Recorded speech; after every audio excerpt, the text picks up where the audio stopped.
کیا آپ کے بال سردی میں بہت زیادہ خشک اور بہت زیادہ کمزور ہو جاتے ہیں؟ یہ اکثر مریضوں کا یہ شکوہ ہوتا ہے، اکثر مریضوں کی یہ شکایت ہے کہ ہمارے جو بال ہیں وہ سردی میں بہت زیادہ خشکی آ جاتی ہے اور بہت زیادہ کمزور ہو جاتے ہیں۔ اگر آپ کو ایسا مسئلہ ہے تو میری یہ ویڈیو مکمل دیکھیے گا، انشاءاللہ آپ کو فائدہ ہوگا۔ میں حکیم محمد احمد فاضل طب الجراحات آپ کی خدمت میں حاضر ہوں۔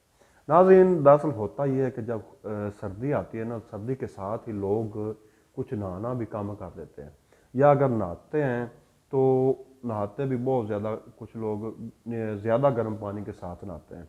تو نہ نہانا اور زیادہ گرم پانی کے ساتھ نہانا یہ بھی بالوں کی کمزوری کا ایک مسئلہ ہوتا ہے، یا بہت زیادہ خشکی کا ایک وجہ ہوتی ہے۔ اس کے علاوہ موسم کی شدت جو ہوتی ہے اس میں بھی خشکی ہوتی ہے، موسم جو سردی کا موسم ہوتا ہے اس میں بھی خشکی ہوتی ہے، اس کی بھی یہ بھی ایک وجہ ہوتی ہے بالوں اور سر میں خشکی آنے کی وجہ، اور بال جس کی وجہ سے کمزور بھی ہو جاتے ہیں اور بے جان سے بے رخے سے محسوس ہوتے ہیں۔ اس کے علاوہ جو ہے بال جو ہے وہ قبل از وقت سفید ہونا شروع ہو جاتے ہیں، یہ بھی خشکی کی وجہ سے اور دماغ کی کمزوری کی وجہ سے بھی ہوتے ہیں۔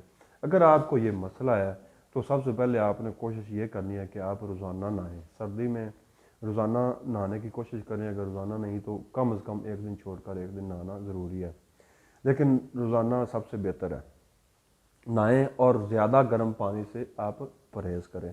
اس کے علاوہ کوشش کیجئے گا کہ آپ نارمل آئل کا استعمال کریں۔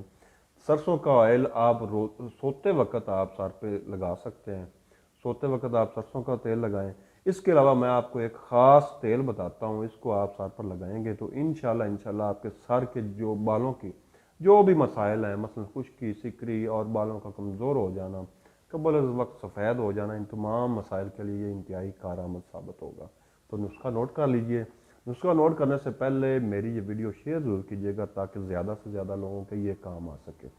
تو روغن بادام آپ نے لینا ہے خالص جو ہے وہ 50 گرام، روغن کدو بازار سے آپ نے لینا ہے 50 گرام، روغن خشخاش یہ آپ نے 50 گرام لینا ہے، روغن ناریل 50 گرام، روغن آملہ 50 گرام، روغن زیتون 50 گرام۔